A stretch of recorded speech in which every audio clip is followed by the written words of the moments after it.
I was Loon. And all of the songs that I'm doing is female oriented, female driven. I wrote all these records. Whether it's I Need a Girl, Part 1, Part 2, Diddy, all the records that. Oh wow, didn't know that. Yeah, didn't know that I Don't Want to Know, Marijuana's first single, I co-wrote on that. Because prior to that, I was a predicate felon. I was a Mansfield gangster crip. I was banging on both coasts. I was intertwined with all the things that correspond with Loon. So I ran down to the lobby of the hotel, first Muslim that I found. I asked him, how can I become Muslim? I said, I want to be Muslim. Hey, what up? It's Game, man. NandoLeaks. Hey, what's up? Yo, this is 50 Cent. Hey, this is Rihanna, Fernando. Hey, yo, Fernando. What's up? It's DJ Khaled. Hey, what's up, everybody? This is J Balvin. NandoLeaks, okay? Fernando. X is in that station for a reason, baby. NandoLeaks. Real talk. What up, it's your boy Fernando, a.k.a. Mr. Good Vibes Only. Welkom bij een gloednieuwe podcast, Real Talk. De podcast over motivation en hoe je je leven naar een ander level gewoon kan brengen. Nou, dat doe ik aan de hand van verschillende verhalen. Je weet het, over de jaren heen heb ik heel veel bijzondere mensen mogen interviewen. Ben in Amerika geweest, daar mensen geïnterviewd. In Nederland, je kent de verhalen, je kan het googlen. Of check gewoon mijn kanaal. Abonneer, like, subscribe. En dan vind je nog meer bijzondere verhalen. Vandaag heb ik een man in de building. Deze man ken je ongetwijfeld van een van zijn grootste hits samen met P.Diddy. I Need a Girl. Die man heeft ook een eigen album gehad. Maar op een gegeven moment hebben we niks meer van hem gehoord. Is hij uit de muziek gestapt. Het enige wat we nu van hem horen is dat hij is bekeerd. Mijn vraag is, wat is er in zijn leven veranderd waardoor hij zich heeft bekeerd? Gaat hij ooit nog muziek maken? Is hij er helemaal klaar mee? Zoveel brandende vragen die geblust moeten worden. Je weet het, alleen een Real Talk. De interviews in het Engels. Ik hoop dat je op hebt gelet op school in het Engels. Dat gaat helemaal goed komen. Mr. Good Vibes Only. Right here in the building, my brother Amir. Y'all guys know him as Loon. He used to be a bad boy artist, but right here, right now, in Amsterdam, in my studio, Real Talk with Amir, a.k.a. Loon. My brother, welcome. Man, happy to be here, man. How you doing? I'm doing good, man. I'm doing good. This is like a reunion for me. I was in the Netherlands over a decade ago. Okay. So, coming back now, this is definitely has numerous things that, are affecting me right now. How you mean? Well, basically, a lot of people don't know that, last time I was scheduled to come here, it was by way of Belgium. I was supposed to start another tour in 2011, starting with, Belgium. Yeah. So with that being said, that was the day that I got arrested by Interpol and spent 9 years in federal prison. I've been home for 2.5 years, and this is my first time returning back to the place that I wasn't able to, come into the country. Wow. And fulfill, the requirements of the speech that I was invited to. So, being able to come back now, free and clear of any problems. Yeah. This is like I said, there's so many different variations of emotions that comes with this trip. But, overall, I'm just happy to be here. Yeah, welcome. But for the people that don't know the story, you were incarcerated for 9 years. What happened that made you get locked up? Well, basically, it was a conspiracy that I was hurled in of a situation that took place before I became Muslim. Okay. So the basis of it was a simple introduction. It's basically like I introduce you to somebody else. Y'all get acquainted. Y'all go ahead, do whatever y'all gonna do. And turns out it's some, nefarious things that led to y'all incarceration. Yeah. So now what happens with a lot of people who don't take accountability for the roles that they play in these particular situations, what they start doing, they start fishing. They start looking for someone that they can utilize to get time removed from their sentence. Yeah. And I just happened to be that individual. Oh, wow. Yeah. So because it was a whole drug thing that there was about smuggling, heroin, all that stuff. And they put your name put me in it, made me a distributor. And this took place like in early 2008. I became Muslim in December 2008. Yeah. So everything that transpired in that conspiracy had nothing to do with me. I never sold heroin a day in my life. I might have did a whole lot of things, in my life, but selling heroin was never one of them. Yeah. I never made $1 with these guys. I didn't even know none of my co-conspirators. Only knew the one individual that I introduced. So based on my prior history, I had prior drug convictions. So it's easy to frame that up in front of a jury, you know what I'm saying, and make it look like this is a career, this is an ongoing thing. Yeah. But at the time, I was actually living in Egypt. I was studying, you know, Arabic. You know what I'm saying? I was in a couple of, Arab, you know, language schools. I signed up to a university, Al-Azhar, and this is basically what my life was, you know? So traveling and giving talks to numerous countries around the world, never suspected any problems, didn't get any signs or, you know, indication that I had any issues with the law. But like soon as I landed in Belgium, you know, like they say, all hell broke loose. Wow. Yeah. And being incarcerated for 9 years, that's something that takes toll on your mental state. It changes things. It gives you a different perspective because you're locked in a box. So you get a lot of options to think about stuff. How take us to the moment you got incarcerated, because there comes a moment that you have to go in jail and somebody says 9 years. What happens to you mentally? Could you take us in that Well, perspective? the thing is, you know,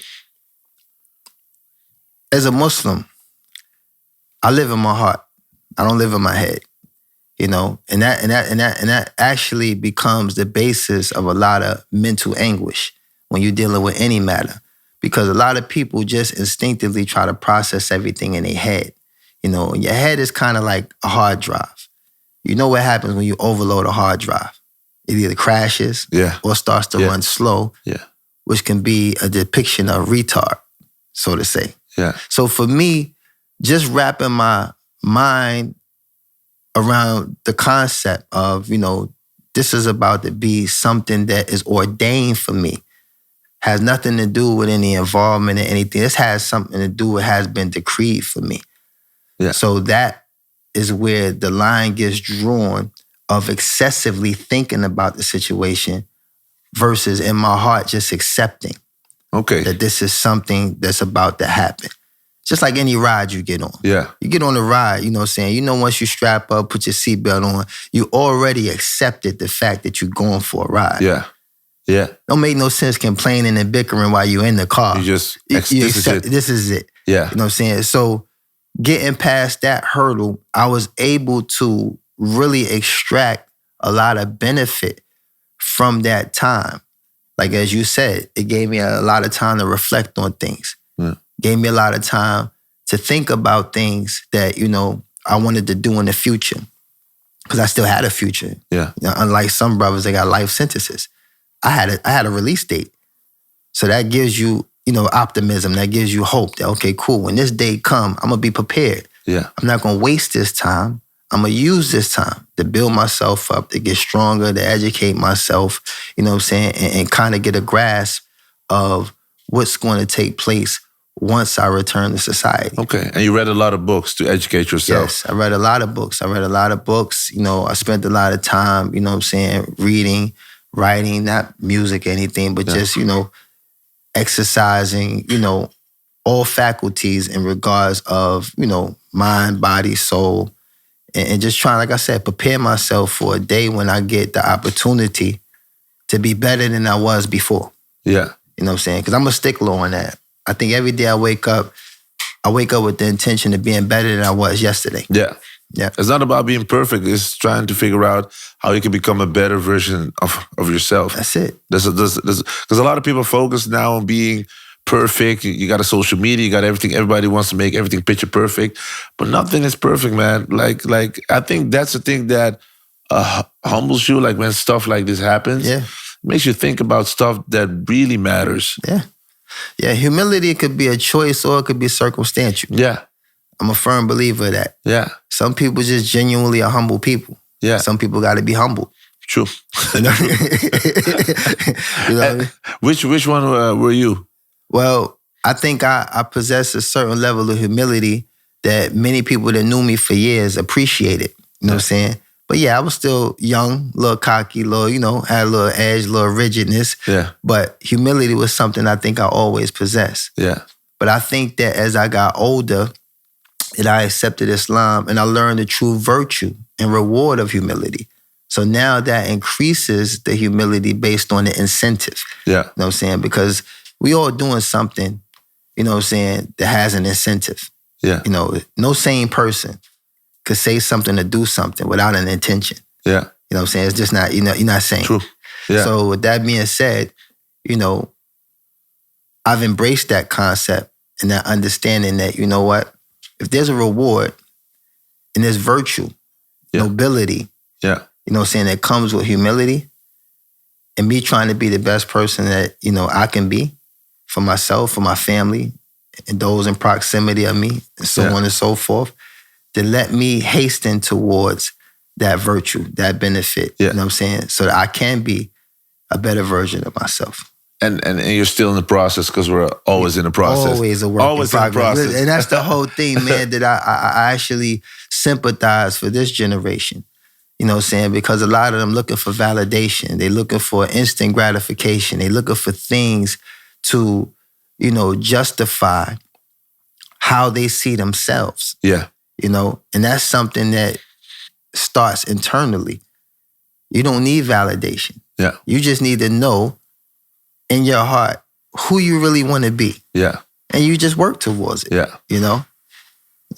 And you need to also, I think a lot of people need to learn to love themselves. A lot of stuff comes from self-love and respect. Absolutely. If you don't respect yourself or love yourself, you will always be, it'd be easier to get you stray a certain way or follow you could be different corrupted. energies. Yeah. You could be corrupted. Yeah. Yeah, because you got to have some foundation. Yeah. Foundation is everything. Yeah. We all know the story of the 3 little pigs. You know what I'm saying? One that had a house made out of straw. There's no foundation. Yeah. Blew that joint down like it was nothing. Yeah. Right? You had one that was made out of, something else, wood. Yeah. But the one that was made out of bricks, stronger foundation. Yeah. Very difficult to, maneuver. And religion is also a way to build your foundation. Absolutely. Have belief. Absolutely. Know there's something greater than you, Allah. Yeah. God. It's the greatest thing ever. A lot of people, when they say, what do you fear? I say, Allah and my mom. Yeah. It's like my mom is the one that gave birth to me. Absolutely. And Allah is the one that gave birth to all of us, life and energy. But it's our way to figure out our way, how to get to Him or find our path. We're always looking. And what I want to figure out is like, at what moment did you find your way to the Islam? At what moment did you feel like, wow, this is it? Yeah. Well, first and foremost, I got to clarify that growing up, I was raised as a Christian. Mm-hmm. As a kid, I spent the majority, better half of a week in church and in church-related activities.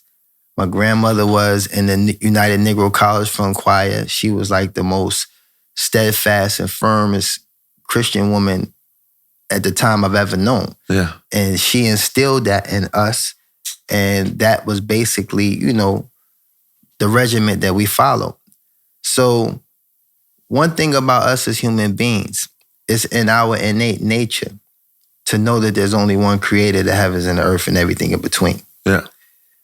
As we grow older and learn how to understand who this creator is, that is when we start actually establishing a true understanding and relationship with God. Yeah. So for me, I think that being in the music business, which is a very overwhelming business, and I can't even imagine, the toxicity level of it in this present state. Yeah. I only see things because I haven't listened to music in almost 15 years. Wow. Yeah, I don't listen to music.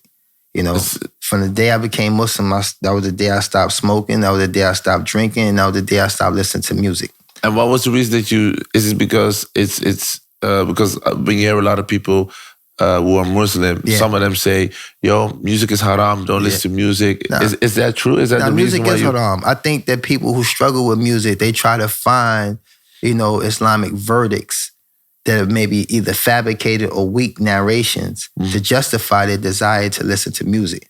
But it's, consensus of scholars and is, establishing legislation, whether it's in the Quran or the Sunnah of the Prophet ﷺ, that music is not permissible. So for me, it's no struggle, to accept that. Because one, I've already endured everything that comes with the business, the lifestyle, the culture, everything that it encompasses. Yeah. So for me, anytime a person who ascribes himself to being a man, you have to make sound decisions. Yeah. And with me, type of man I am, it's all or nothing. I'm not here to get a piece of. It's either all or nothing. Yeah. You know? So if I wanted Islam and I want to increase in understanding Islam, adhering to, you know what I'm saying, its tenets and everything that conforms with the betterment of, you know, a quality of life, then I have to leave off anything that's contrary to it. So with the music, it wasn't such a thing for me because I already been there, done that. Yeah. So I think that people that struggle with it, you know, I just pray for them. I ask Allah to make it easy for them. I'm never judgmental. I never try to, like, you know, impose, you know, what's abundantly clear. Yeah. You know, that the music is not permissible.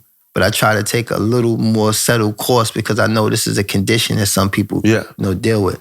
But yeah, you know, in a nutshell, you know, there had to be a moment where you, because you've been through a lot. We're going to get into that in a bit, like how the whole music transition went and you being at the pinnacle of your career. But like, there had to be a moment where you was like, okay, I'm going to go all the way for my beliefs. I'm going to convert. Yeah. What was that just before you went into prison or? No. I was Muslim 3 years before I went to prison. Okay. You know what I'm saying? I went to prison in 2011. I became Muslim in 2008. Yeah. So what happened was when I severed my business ties with Bad Boy Records, I set out to do my own thing. I started a company called Boss Up Entertainment.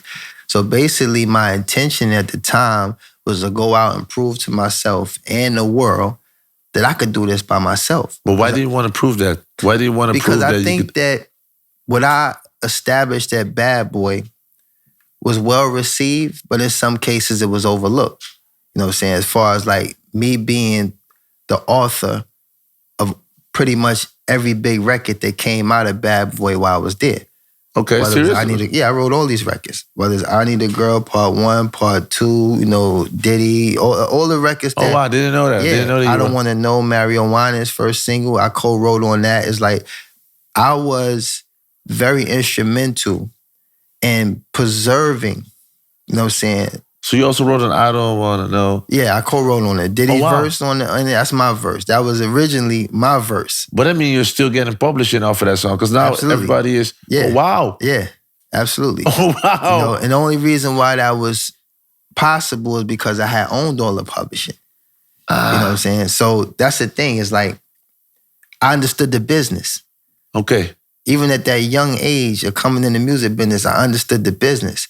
So now if I feel like I can do better business on my own, it was a respected decision between Puff and I. You know what I'm saying? So it was definitely something that was amicable. It wasn't like we had to fight, fussle, wrestle or anything. It was just like, yo, I've outgrown the situation. Because like normally someone would say, okay, you're writing all these hit records. Why not stay and keep writing and also do your own stuff? Why leave and prove something to yourself that you can do it on your own? Well, the thing is, it's very difficult when your CEO is an artist as well. Okay. And that's what people don't understand. See, that's you could come videos, up with, you could come up with all kinds of different depictions of who Puff is. But in all actuality, he's an artist. Yeah. You know what I'm saying? We try to give him the position of CEO, boss. Yes, that's a title he also holds.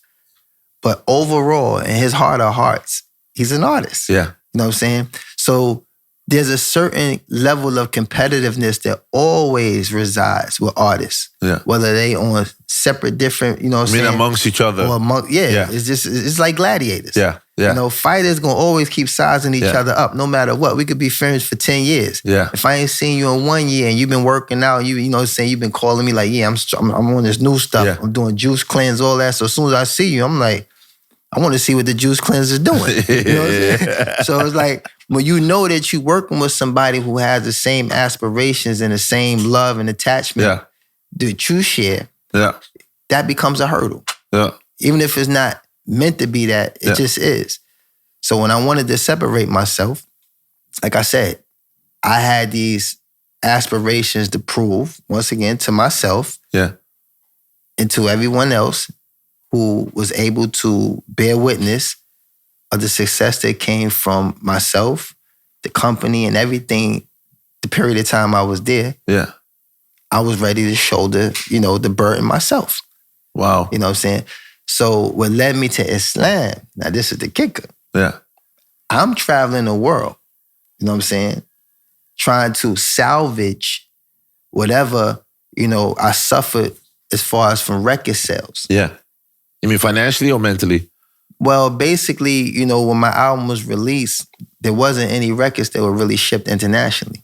Okay. Yeah, so whatever business decision was made to stump my growth as far as sales, it was done successfully. You mean the songs you wrote on and the albums about you my did? solo album. Your solo My album. solo album. It debuted at number 6 on the Billboard. Yeah. So, at that point, all you gotta do is blow on it is number 1. Yeah. So how do you debut at number 6? Like most people at that time would tell you that a number 1 album most likely debuts at 22 and it propels up to number 1. Yeah. If I'm at 6, I'm way past the halfway mark. Yeah. So how do you not have the number 1 album? And that was like after you decided to leave. So based on that. I was just like, okay, I'm not gonna get into details and explain all of how I felt, but lo and behold, I got slated. So now I was like, okay, cool. You know what? Let me remove myself. Yeah. Let me go do it by myself then. Because since, if this has become threatening for either, my partner, the business, the company, I don't know who I'm threatening at this point, but I don't want to be a threat. Yeah. Let me go out and do what I need to do. Yeah.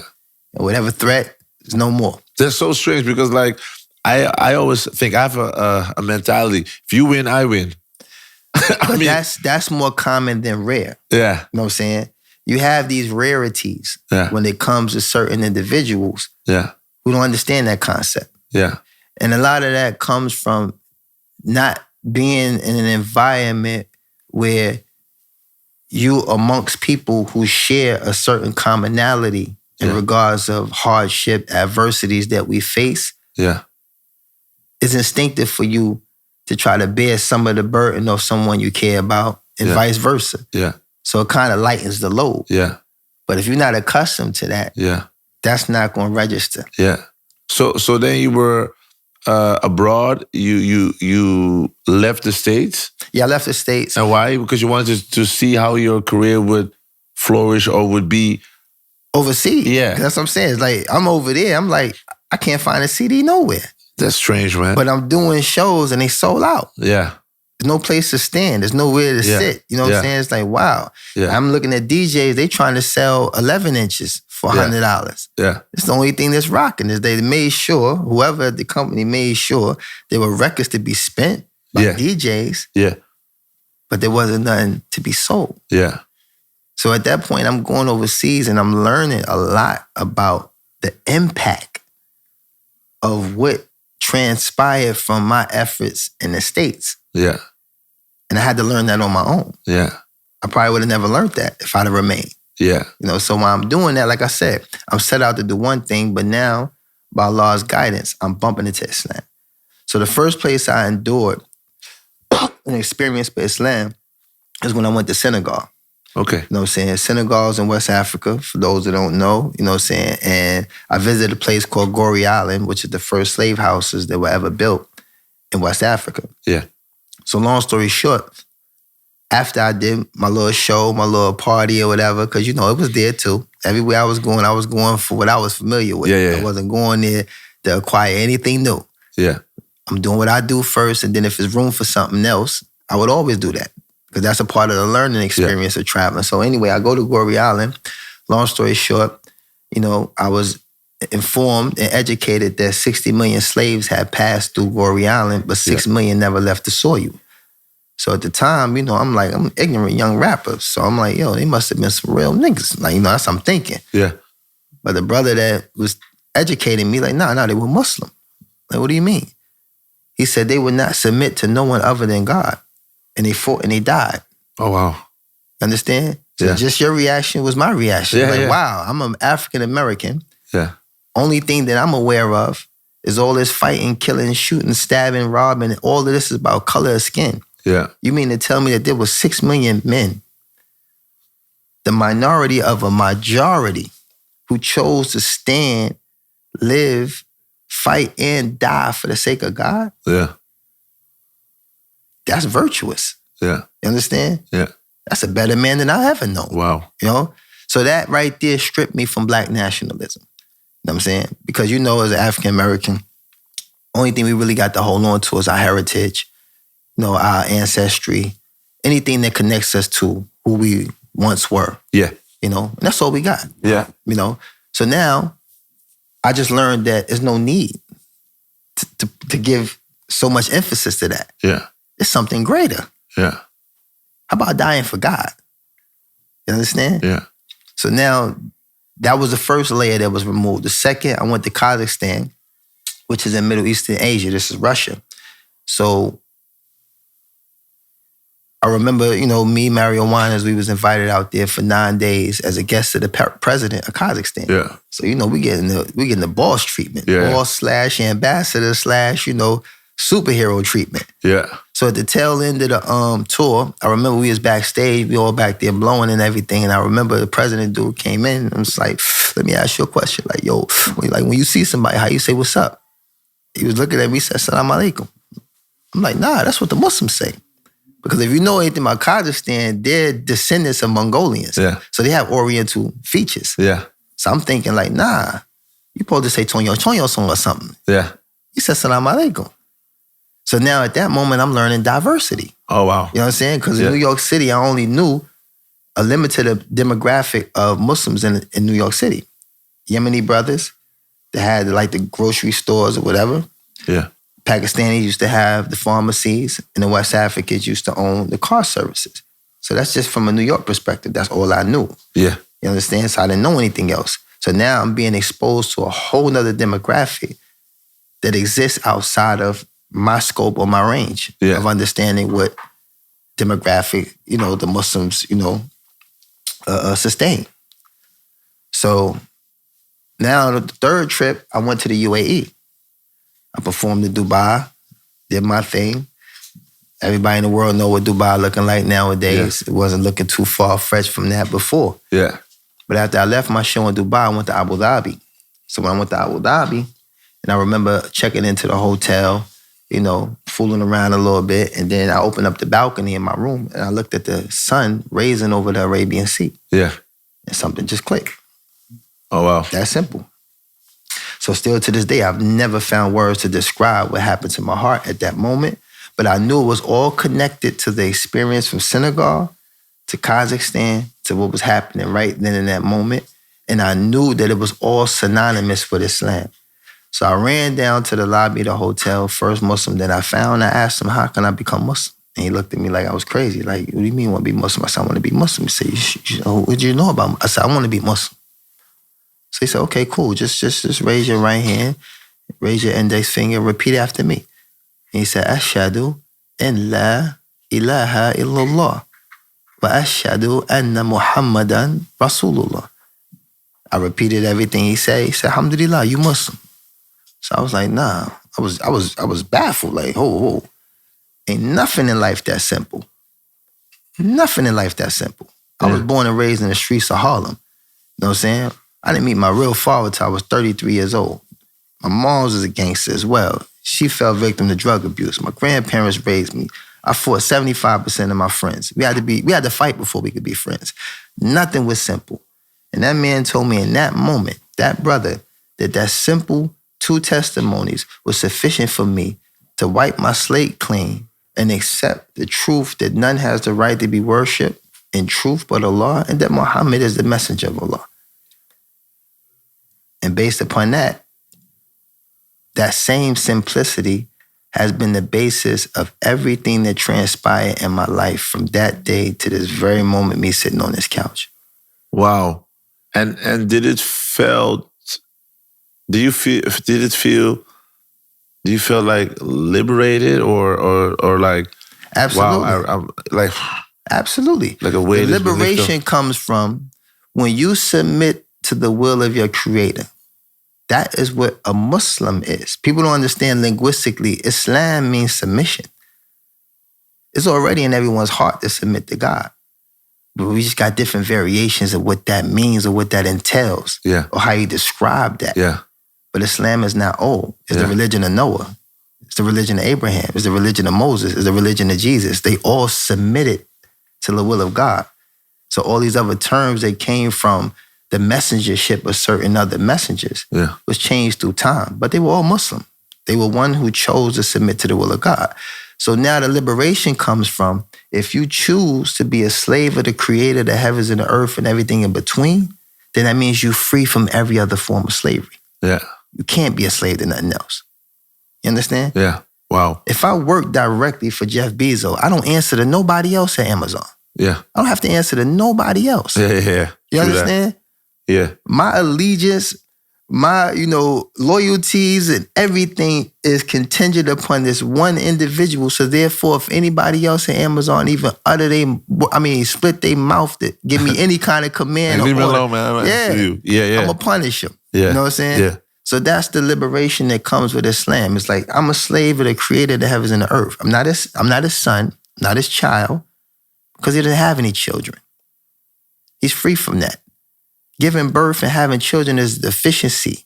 That's something that your creator is free of. He doesn't need children. Yeah. It's just like if I created a computer, do I need to become a computer to know how it works? No. Yeah. I created it. Yeah. So all of these different things that I was taught as a kid was just so confusing all the time. And that's why I said, when I learned about this simplicity, establishing this foundation upon this simplicity, everything else became simple. Wow. That's amazing, man. And in life, are you married? Do you have children? Yeah. I'm married. I've been with my wife for almost 28 years. Oh wow. Yeah, So you met her in when you were streets. Loon from the streets. Whoa. That's what I'm saying. See, a lot of people will lie. People don't know. I've been Loon since I was 13. Yeah. I never chose a rap name. I was Loon. And all of the songs that I'm doing is female-oriented, female-driven. Yeah. The best side of myself that I can share. Yeah. Because prior to that, I was a predicate felon. I had moved to LA in '89. I was a Mansfield gangster crip. I was banging on both coasts. I was intertwined with all the things that correspond with Loon. Because when I saw you in the video clips and I heard the songs, I was like, yo, this guy is smooth. He's like that guy. He's too smooth, too upper. And then when you tell these stories, I'm like, whoa. But I was smooth. Yeah, but when you tell the stories, it's like you were deeper than even people knew. Like when they listen to music. Thing. When you think, that's the thing. I think people get misconstrued with imagery.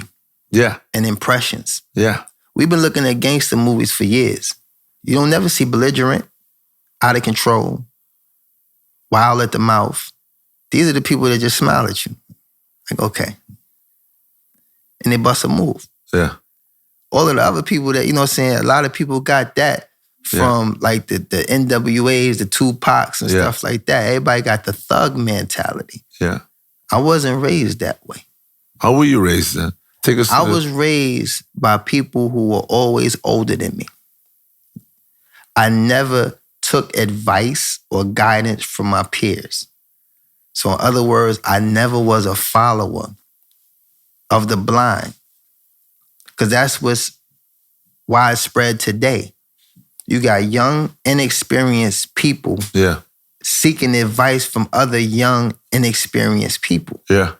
So for me, I always been respectful to my elders because they preceded me. Is a reason why they running around this earth in their 30s, 40s when I was a teenager. Is a reason why now, at the age I am, some of them is still around in their 70s. You know what I'm saying? There's a reason why. And you learn from the people that preceded you. Yeah. You know what I'm saying? You can't learn other than from the mistakes that's made from your peers. True. You know what I'm saying? Because that's how you navigate through some of the things that come with being young. Yeah. You learn from the mistakes of your peers. Real talk, yeah, man. But you benefit from the mistakes of those that preceded you. Yeah. You understand? And you, where were your parents? Because you just said that you met your dad when you became 33.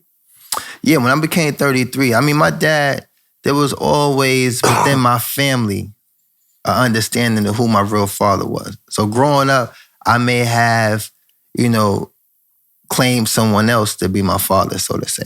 Okay. But that was from, my mother's doing. But she knew better. Family knew better. It was just something that I was... So you didn't know who your biological dad was? Okay, wow. Nah, yeah. And when I learned who he was, I was 33 years old when I first met him. And we hit it off, you know what I'm saying? I seen a lot of comedy. It was just crazy to see finally where I got some of this stuff from. And what do you have from him then? What's the things that you... Well, I definitely has his physicality. Yeah. I definitely have his way of articulating things. Yeah. Because he's very sharp when he speaks. Yeah. He's very calculated when he speaks. Yeah. He doesn't just say random stuff. Yeah. I got my aggression from him. You know what I'm saying? And are you aggressive? I used to be very aggressive, you know what I'm saying? Wasn't that anger just being bottled up? I mean, missing your dad, maybe not seeing your mom. I don't know. I think that later when I got in the music business, that started to increase. You know what I'm saying? Because I felt myself losing control of myself or losing control of the things around me. Yeah. Because I'm in a business now, you know what I'm saying, that eventually has its own pilot. Yeah. It's different when you're in the street. You're in control of what you're doing, you say, and you're accountable for what you're doing, you say. Yeah. So you can set the limitations of how far in you go. Yeah, yeah. You know what I'm saying? Yeah. Only sometimes circumstantially that could be interrupted by certain things that you just don't have no control over. But as far as actually stepping into the arena, knowing that these are the rules of fighting, you know what I'm saying? You can control that. True. You know what I'm saying? So when I say aggression, I'm from New York. You know what I'm saying? Everybody think New Yorkers is aggressive. Yeah. We are. Yeah. Even from the square that goes to a regular 9 and 5. Yeah. He's on the train bullying people every day on he's the like, train. we're going to the left, you know right. Yeah. So you have to be that way in order to survive where I came from. Yeah. And it's not always just aggression. It's really just being firm. Yeah. Because any wavering in that stance or that position, you could easily become fooled. Yeah. And because I always like on my podcast, we often talk about the importance of having parents in your life, both. Yeah. A lot of us are like raised, like a lot of people that know the podcast, they know that I was raised by my mom. My dad, I had a great conversation with him last week. He called me on my birthday, and 2 days after we had a deep conversation about him not being there. And he was like, I didn't have the information. And instead of me becoming angry and saying, yeah, but you weren't there, I just talked like a grown-up person. And I was saying, but could you explain it to me? And then on the other hand, I was also explaining to him, I just wanted you to tell me that you love me and pick me up from school and teach me how to be a man. And I don't even, like I told him, I don't even know your favorite food. I don't know what, like those simple things, I miss that. I said, like, now I'm a very successful radio DJ and then host, and I do a lot of stuff, voiceover,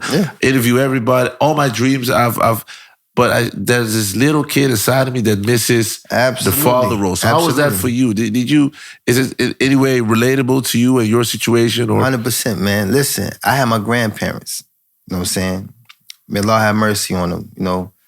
My grandfather, he died at 96 years old, and alhamdulillah, he accepted Islam before he died. When I came home from prison, my grandmother, she was 91, fighting stage 4 cancer. And she also accepted Islam before she died. So the thing for me was, I knew what love was. I knew what structure was. But like you said, is that kid inside, I wanted what I was supposed to have. Not really what I ended up with. Although I'm grateful. I don't have no discrepancies. Yeah. If I can change it, I wouldn't. Yeah. You know what I'm saying? But the reality of it is, there is that kid inside that has to be sufficed. Yeah. One way or the other. Yeah. And I agree with you totally. It would have been good to have a relationship with my father as a kid. But my grandfather, I would trade him for nothing. Yeah. He was a Renaissance man. He was a fly dude. You know what I'm saying? He was the first black captain in the Army Engineers. He was a sergeant in, World War II. Like, he was a military man. He was a Harlem Renaissance man. Like, my grandmother was a rock. You know what I'm saying? Yeah. You had a role model. He was your role model. He was my very important. Very important, man. And it's like he groomed me to be the type of man I needed to be. Yeah. To survive in the environment that I was in. Yeah. Because that's what you're talking about when it's a void, you know what I'm saying, that needs to be filled by fathers and homes. Yeah. Because a father can only instill those things in you that prepare you to navigate through life as a man. Women try, you know what I'm saying? Some of them are successful, but the ratio is not as high as we would want. Yeah. You know what I'm saying? That's why I always look at people who have single parents, specifically mothers, and make something of themselves. You know what I'm saying? There's something extremely virtuous about a woman that could fill the void of two people. Yeah. You know what I'm saying? Yeah. And those are the women, you know what I'm saying, that definitely deserve to be recognized. Yeah.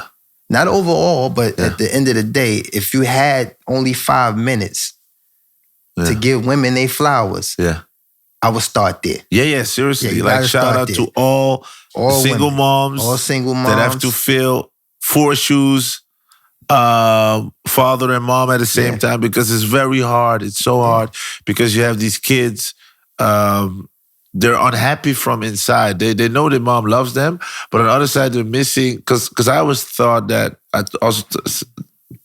I told my dad, like, I always felt that he didn't love me enough.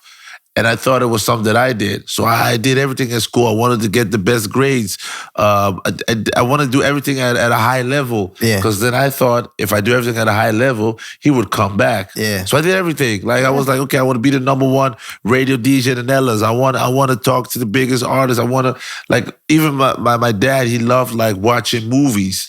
So I was like, I'm going to play in a movie.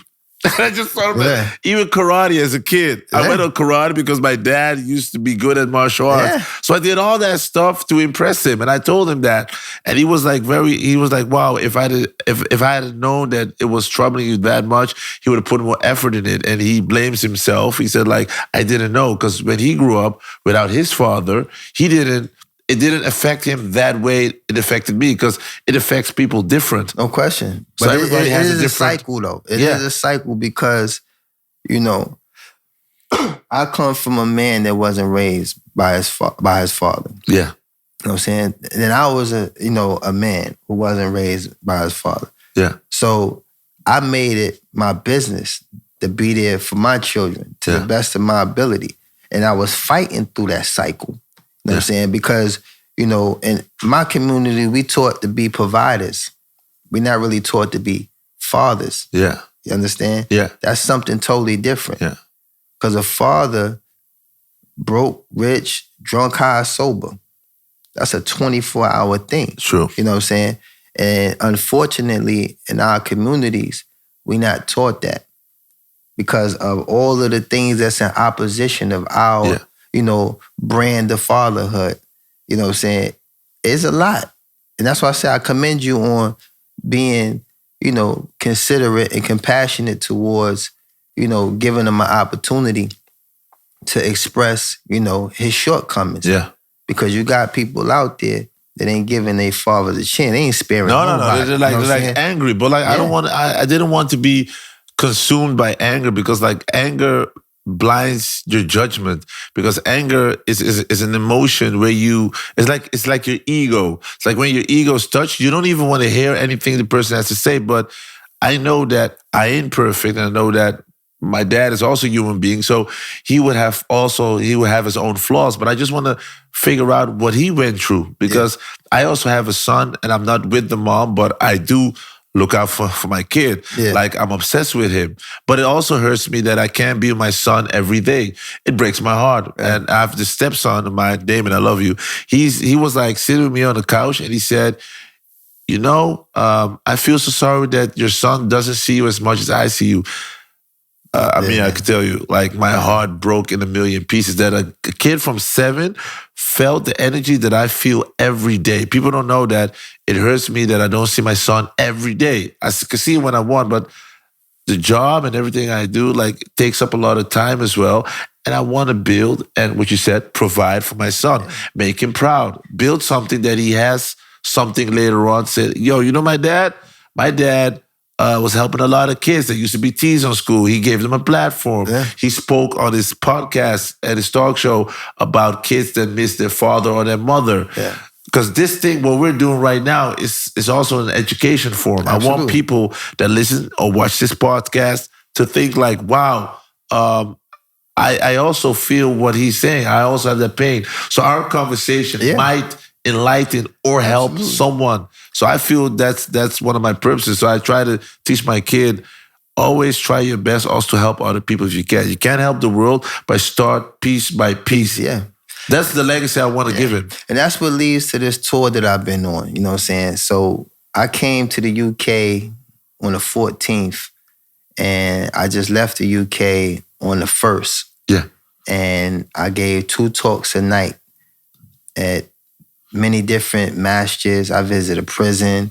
I visit, youth centers, because it's important for people to understand, me being Muslim, I'm not limiting myself to just reaching out to the Muslim youth.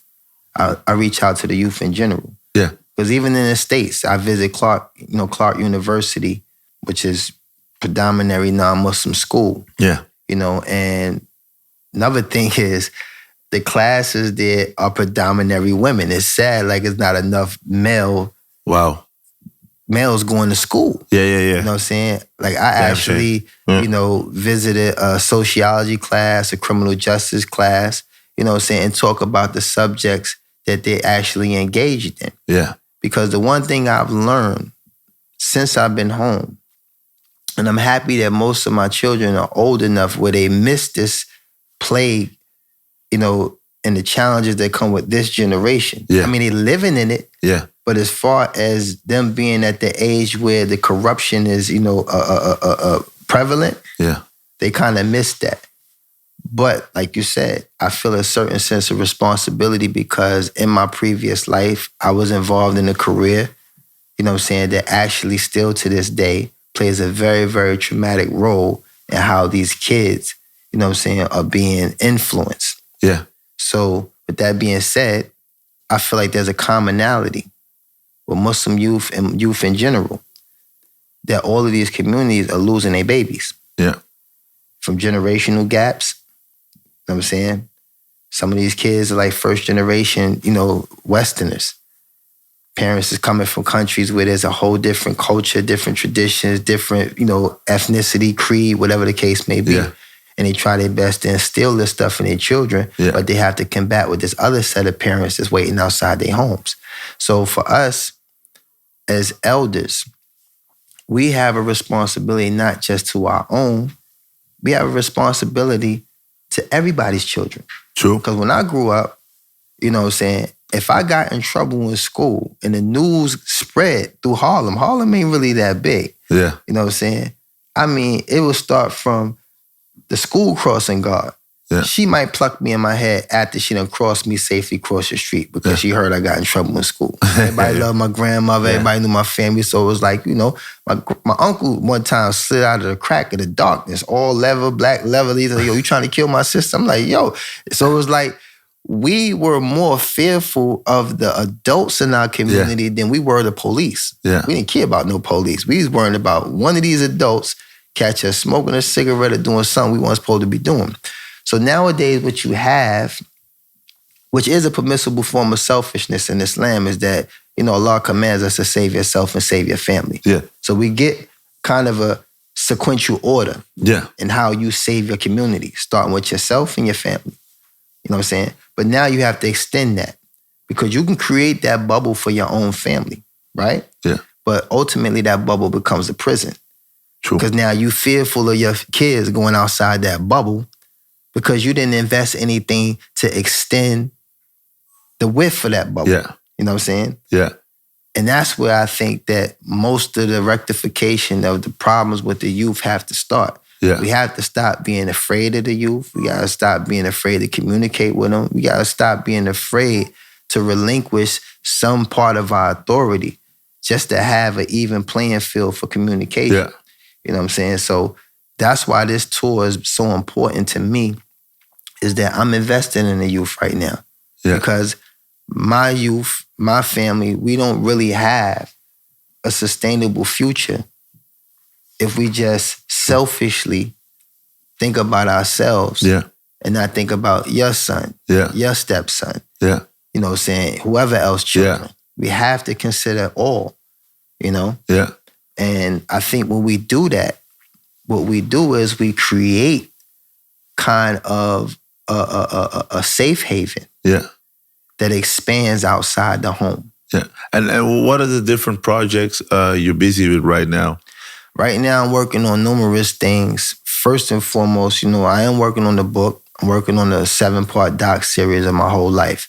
Because I believe that my story, if told correctly, in the platforms that are repetitive amongst society are used properly to tell these stories, hopefully it'll be something that could be taken away from whatever area of my life. Because it's different transitional phases where people will be able to say, man, that's where I'm at right now. So I'm going to start from there. You know, I might be on episode 3 and work my way up. You know what I mean? Somebody might just start from 1 and say, I get it all. I was there too. You know, but I think that by me doing that, that will actually help to show people that evolution is real. You can evolve. You don't have to remain stagnated and stuck in one place. Secondly, the flagship of everything that I'm doing is a mobile application that me and my wife is building called Paid Meals. So Paid Meals is something that we created to impact food insecurity worldwide, utilizing technology. So what we have nowadays, you know, there are numerous nonprofit organizations and charity groups that do tremendous jobs manually implementing things that contribute and give back to society abundantly. But what we've done, we've created an ecosystem using technology to where contributors can purchase meals for people in need through registered paid meals vendors. You know what I'm saying? Wow. So now basically you have at the touch of your hand, like I mean right in your palm of your hand, if you feel compelled at that moment, you don't have to hesitate. It's just boom, boom. There's requests coming through all day. Okay, cool. This guy want a meal. Let me pay for the meal. Or you see someone in the street, they don't have a phone. They might be homeless. You just say, look, man, purchase you this meal. There's a restaurant around the corner. Just go around there and that person can go in there, sit down, have a dignified meal, and no one will never know. You know, his backstory. That's amazing, bro. That's really giving back. Definitely. And I'm also working on a few other projects, you know what I'm saying? I'm building a virtual school right now for the Rohingya community in Georgia. So the Rohingyas are the Muslims that's being persecuted in Burma by the Buddhists. You know what I'm saying? Go figure. These supposed to be like the real peaceful, tranquil people, and they're actually oppressing Muslims in Burma. So some of them, many of them on refugee status in Georgia. So I'm building a virtual school for them because bad enough, you know, they're being expelled from their own country, but then they're getting placed in the public school system, which is another attack on the sanctity of what they are upon, you know, the lifestyle that they're accustomed to.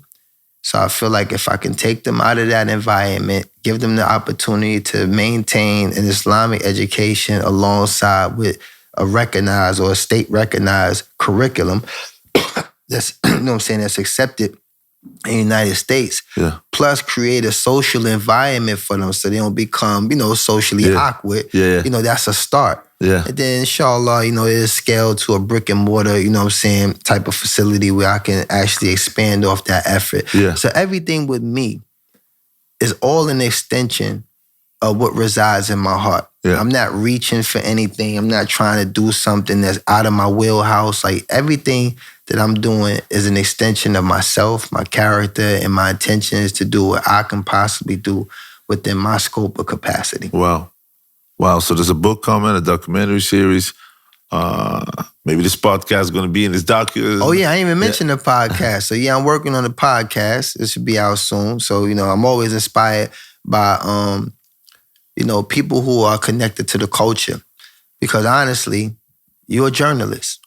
You know what I'm saying? You have a platform that allows you to be a voice for people who don't have a voice.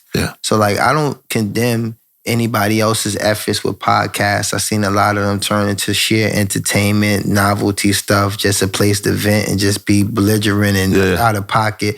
And I mean, that's cool if that works for you. But we also have to be mindful that mainstream media has a very, very strong impact on the way we see things in our own community. True. So if we don't take the initiative to use our platforms to create a narrative that we understand. Yeah. Let our narrative be foreign to everybody else. Not their narrative be foreign to us. I believe that as well. Or we being excluded from getting the proper attention that other issues or other matters may get through mainstream media. Yeah. So, you know, the name of the podcast is called The Perspective, and is a platform that enables, you know, numerous people from different walks of life, different levels of expertise to give their perspective or opinion or views about certain subject matter that be, you know, established within that particular panel. Yeah. You know, so this way, you know, the listener can take away, benefit from all different views and decide for themselves what's applicable to their lives. Yeah. It's amazing to have this conversation with someone that has so much experience in different fields. You've had the street life, went to a successful music career, went on your own, became Muslim, you got incarcerated, came out, and still right back at it. Yeah. It's because a lot of people that watch this podcast, I have a lot of different guests on the show, from successful rappers to also a guy, Oki Durham. He stole like 2 Van Gogh paintings. Mm-hmm. But he's next level. Yeah, he's next level. But the thing that I like about this guy, that he said like he stopped. He stepped out of the criminal life, and now he wants to help kids not to think highly of the criminal mind. He's like, I want to make it. I want to educate him that it's not the way to go. Yeah.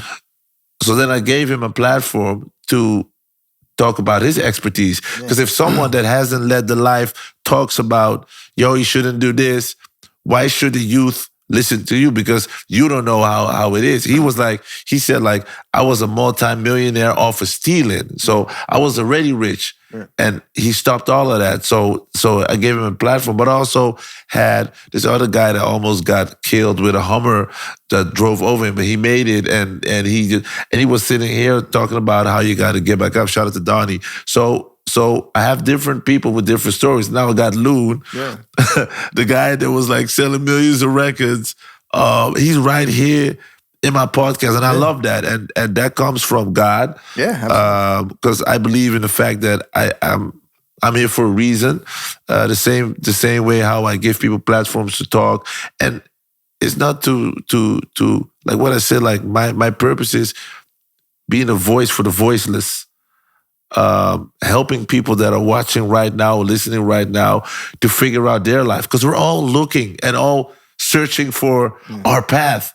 Like we get put here and we're like, okay, what do I do now? Do I go left? Do I go right? Yeah. So we're always navigating. And the thing about life is every day we get a choice to be a better version or not a better version. It's all about choices. Absolutely. Every day is a choice. So I want to thank you for making the choice to come to my podcast.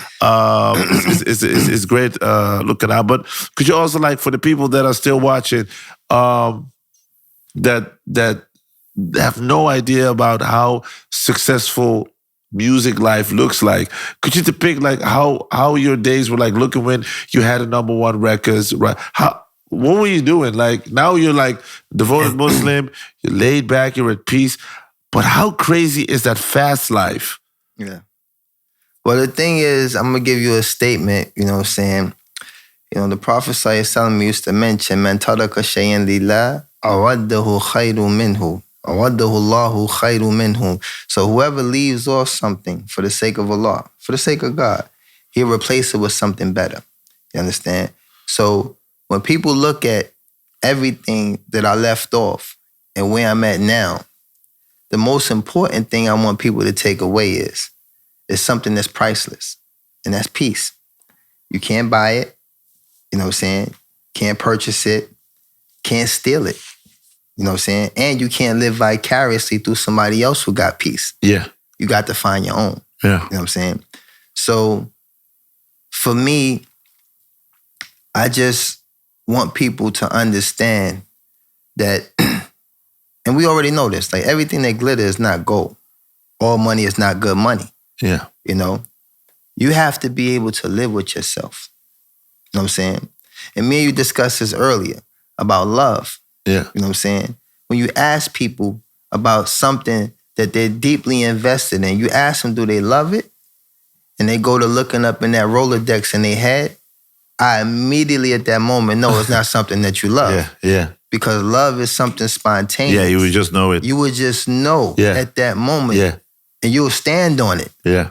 Even in some sense get defensive or offended. Like, what you mean? Like, I love this. Yeah.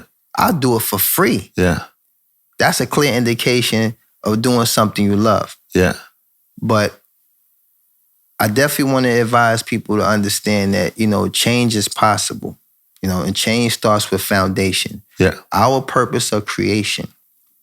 Allah says in the Quran, مَا خَلَقْتُ الْجِنَّ وَإِنْسَ إِلَّا لِيَعْبُدُونَ. I did not create the jinn or men except that they worship me. So that means our purpose of creation is to worship the one that created us. Yeah. All the other things become bonuses. Yeah. But you establish your foundation first and foremost, knowing why you was created. Because that's going to become very puzzling right now in this generation with all this gender identity stuff, all of this confusion that's being spewed at this generation of kids. They're overwhelmed with information. They're overwhelmed with all kinds of controversy and conspiracy and all kinds of things. Mm-hmm. So establishing the understanding of your purpose of why you're here is more important now than it has ever been. And I believe that if anybody is listening, search that sincerely from your heart. Ask God to guide you to that which is pleasing to Him. And if that heart is sincere and your intentions are pure,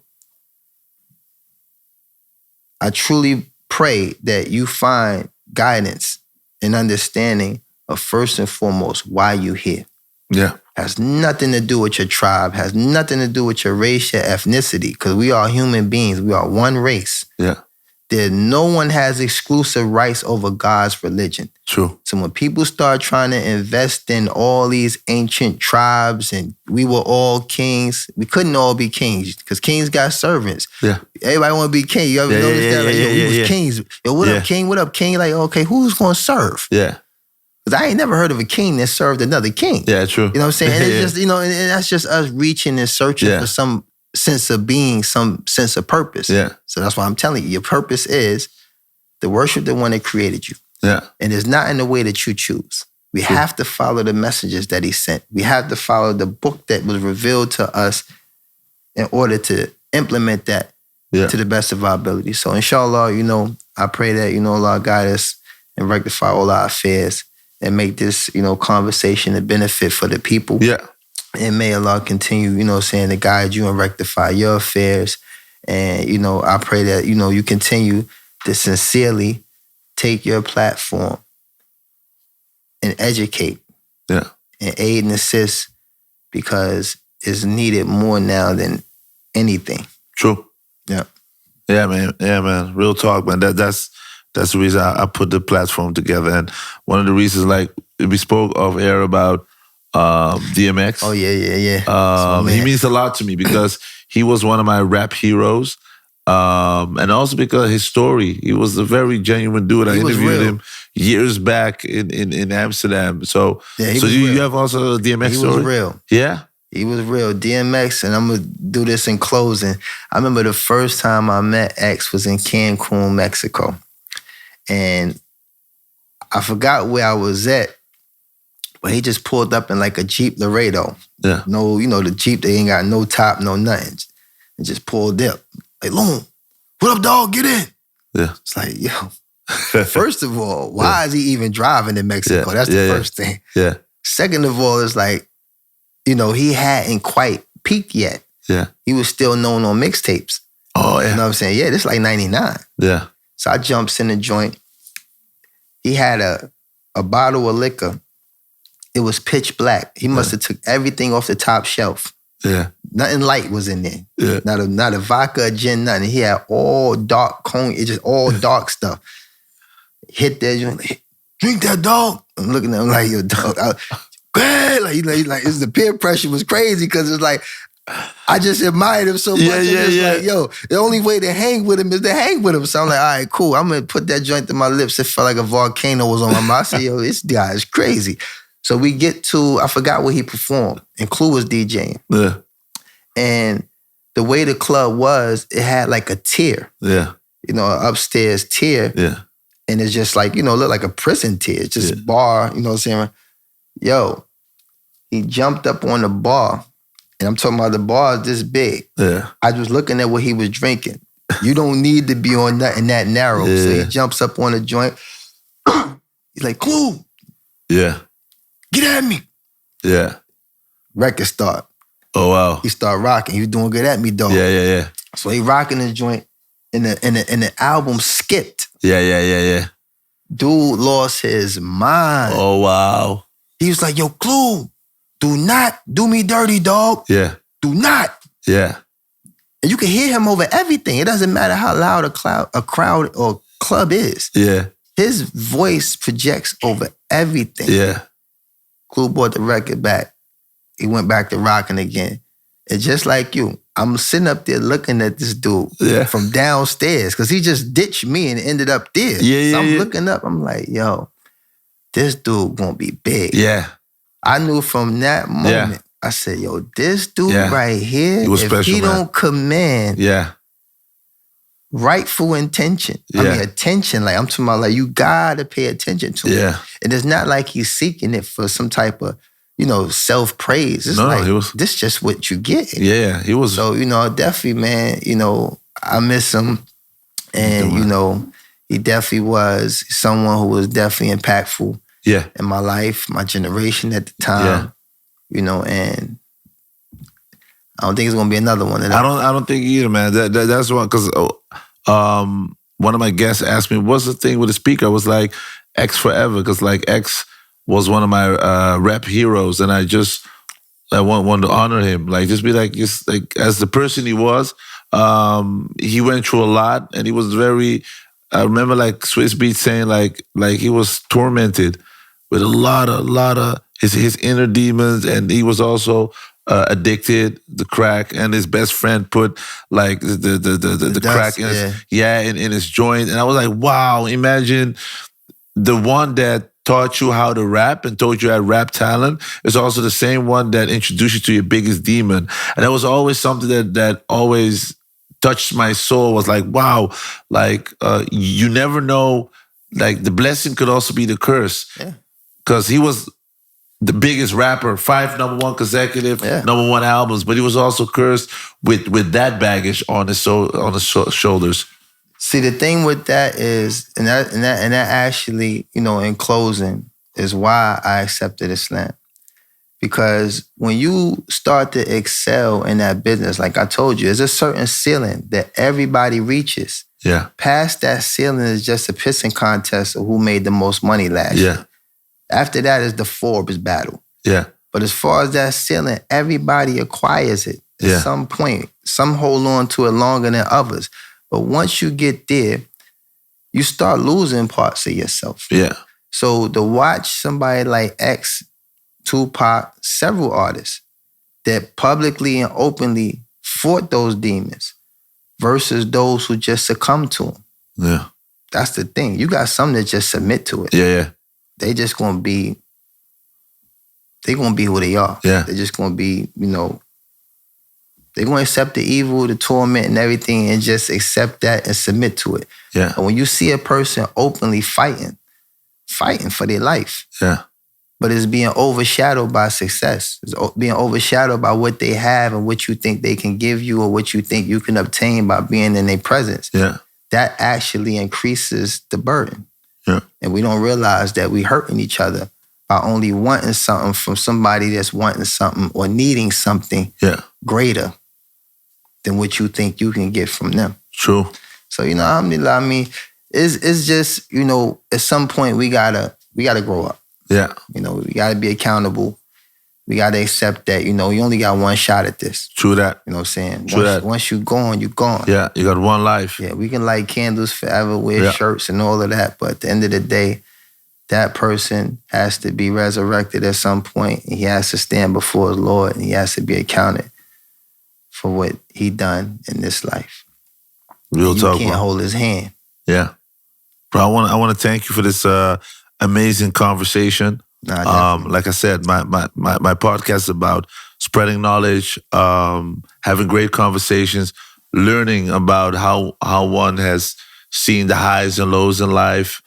Like I said, nobody's perfect, but we just have to try to figure out our way and how to figure out become the best version of ourselves. Absolutely. And I want to thank you for your time and bless you with all the great stuff. I appreciate you. I appreciate you extending your platform, giving me a voice, you know, because I mean, like I said, you're in a very privileged position.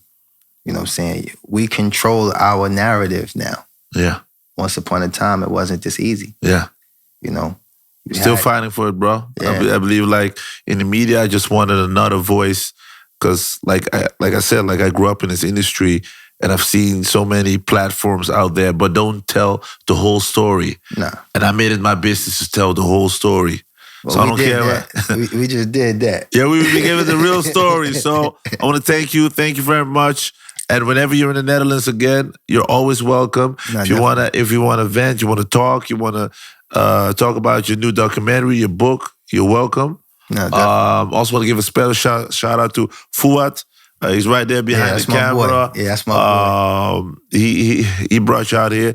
He's always busy with great stuff. Dus wat ik zie je, broski, shout out naar jou. Alleen maar liefde. We got some crazy projects coming out. Blessings to him, and I'll put his contacts down below. So if you want to connect with him, it's all possible. It's all about spreading love.